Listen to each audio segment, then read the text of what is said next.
Muy buenas tardes desde Bogotá. Les habla el profesor Guillermo Salas Toro, catedrático de muchos años, muchas décadas, y actualmente trabajo en geopolítica para desarrollar las ideas del mundo actual frente a las innovaciones que estamos viviendo y que viviremos cada día con más intensidad. Hoy les quiero hablar de las diversas formas de gobierno en los sistemas políticos de la Tierra en general. La primera forma de gobierno que quiero mencionarles es la de las tribus y también de sus antecesores, las hordas, el ser humano primitivo de la Edad de Piedra.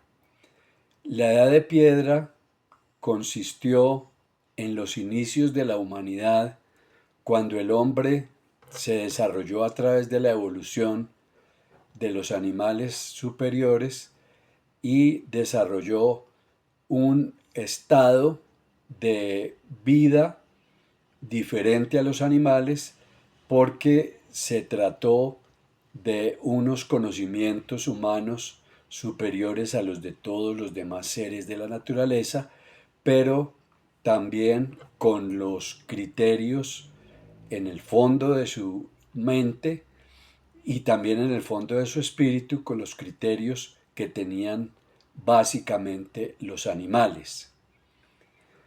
En cuanto al gobierno, que es el tema que nos interesa en este momento, el liderazgo de los animales fue un liderazgo diverso de acuerdo con la ubicación de las clases animales y de acuerdo también con las necesidades de supervivencia de los mismos. Tenemos animales que viven, por ejemplo, en sitios selváticos o tenemos animales que, por el contrario, viven en sitios diferentes, inclusive desérticos. De toda la humanidad data que ha habido todos estos tipos de animales y que hoy en día pues incluso no están todos los que hubo, pero sí los que hay son conservación de una historia muy antigua. El hombre se ha identificado con los animales en la época del Paleolítico sobre todo, cuando pensaron que los animales eran una muestra para poder aprender lo que necesitaban los hombres. En este sentido, se desarrolló los tótems, se desarrollaron los tótems que consisten en animales sagrados, sagrados porque son dignos de copiarse y son dignos de respetarse porque le van a dar al hombre una forma de organización. Quiero mencionar solamente los lobos que fueron de las tribus latinas. Lupus es lobo, latino viene de esa palabra. Los latinos fueron los que se organizaron para guerrear por la situación del contexto humano que vivieron y por eso utilizaron la organización de los lobos como un ejemplo. Los lobos tienen de líderes a los más sabios, a los más adultos que saben más por sus años. Y de ahí para atrás están los más fuertes, pero tienen una organización tal que no es posible que puedan otros animales derrotarlos porque ellos van en grupo, no individualmente como los leones, por ejemplo. Y así se formaron las tribus, no solamente los latinos, sino todas, con base en un liderazgo, en un gobierno que es un gobierno familiar, que es un orden jurídico tribal basado en los principales exponentes de la familia extensa que van a coordinar todo lo que tienen que hacer y todo lo que tienen que obedecer.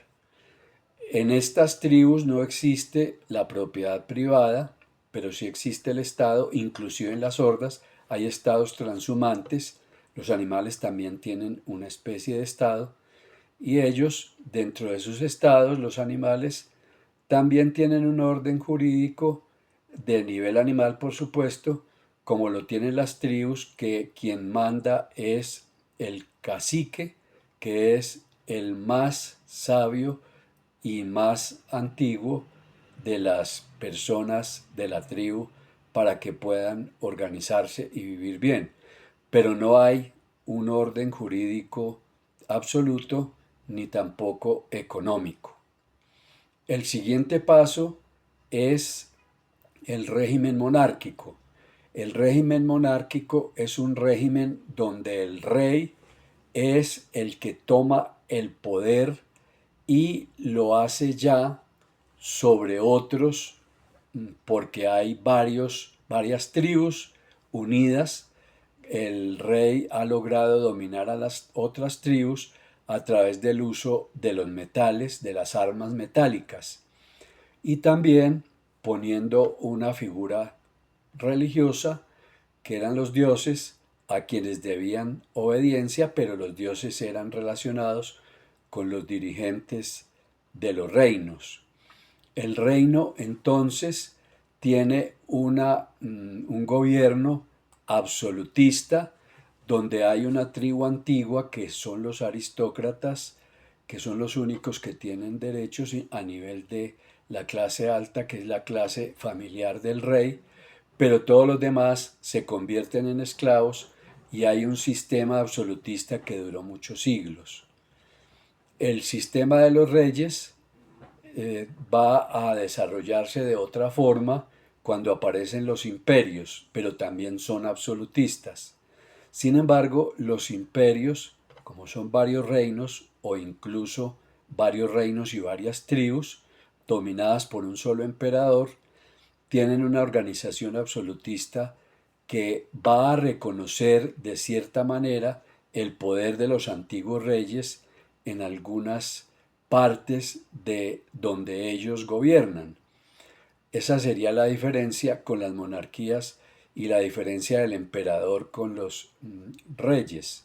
Por ejemplo, en España, cuando estaban gobernando a las colonias americanas, el emperador Carlos V establece ya la encomienda de tributos, o sea, incluso permite que haya posesión, no tipo de propiedad, sino de posesión personal o de familia también, y esas posesiones eran lo que más adelante se llamaría la propiedad cuando el Estado la reconozca como tal.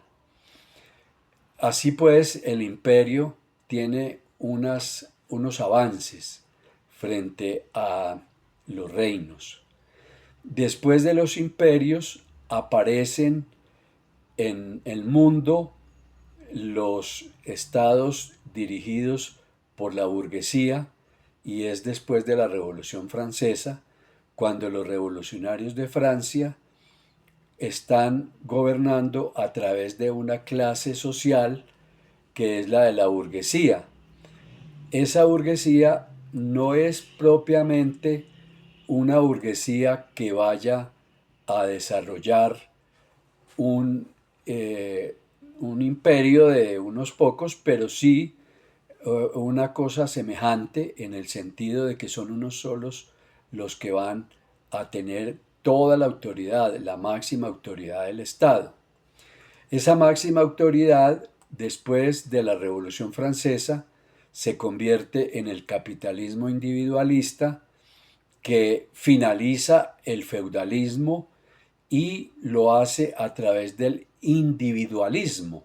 Erasmo de Rotterdam fue el primero que mucho antes de la Revolución Francesa, nos habló de que el individuo debía de ser lo más importante y que era el sujeto del poder. Inclusive él abogaba por la desaparición después de los estados porque pensaba que los estados eran las monarquías y los individuos pues no tenían un estado sino tenían un mercado libre donde ellos iban a gobernar a través de la economía. En este sentido, el capitalismo individualista se desarrolla en favor de unos pocos. Después viene el marxismo, que es una copia de las monarquías. ¿Por qué razón? Porque Carlos Marx habla de un gobierno con todos los poderes, pero para defender a la clase obrera y para representarla. Sin embargo, él mismo dice que es muy difícil pensar que vaya a haber un Estado dictador que tenga estas características, de manera que se tiene que trabajar mucho para ello. El poder de la clase obrera se representaría en un Estado, pero un Estado que tiene que ser una dictadura, y unos pocos dictadores son los que van a tener el poder de todas las clases obreras, para poder suprimir a la burguesía, decía él.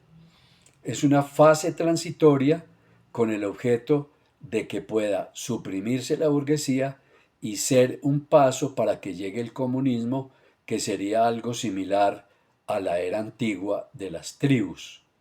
Sin embargo, el mismo Marx y Engels también vieron este problema y dijeron que era difícil, pero que había que hacerlo, establecer una dictadura para el proletariado.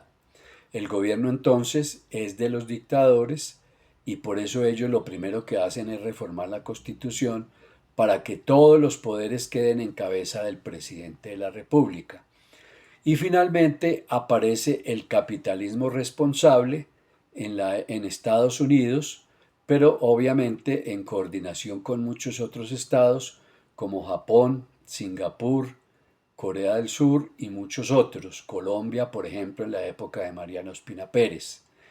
En el capitalismo responsable, el Estado debe ser garante. El Estado debe existir, no como decían los revolucionarios de la Revolución Francesa. El Estado no debe existir porque el Estado vuelve y toma todos los poderes. Sin embargo, aquí el Estado no puede tomar lo que le corresponde al capitalismo, pero sí intervenir cuando el capitalismo falla, porque el capitalismo se rige por unas leyes, que son las leyes del mercado, pero pueden ser violadas, o también puede el mismo desarrollo puede hacer que esas leyes vayan a perderse, y el Estado tiene que garantizarlas.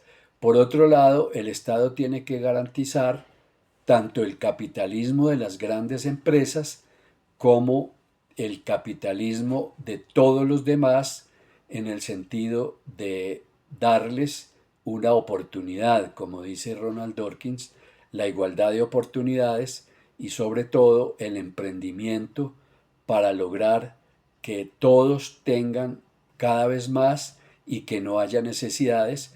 Y también el Estado tiene obligación con la naturaleza, con los ríos, los mares, los animales. Entonces es un Estado con un poder que, si bien es cierto, es capitalista, pero no se queda en el simple capitalismo, sino que es un capitalismo con responsabilidades, tanto con las personas como con los más pobres, que no deben existir, como con la naturaleza, los ríos, los mares y todo lo que nos trae la Constitución como definición de Estado. Muchísimas gracias por la atención. Espero que nos sigamos viendo por este medio, escuchando ustedes y yo, mmm, haciéndome ver, para que podamos interpretar la geopolítica de una manera espiritual, también filosófica y finalmente científica. Muchas gracias y hasta una próxima oportunidad.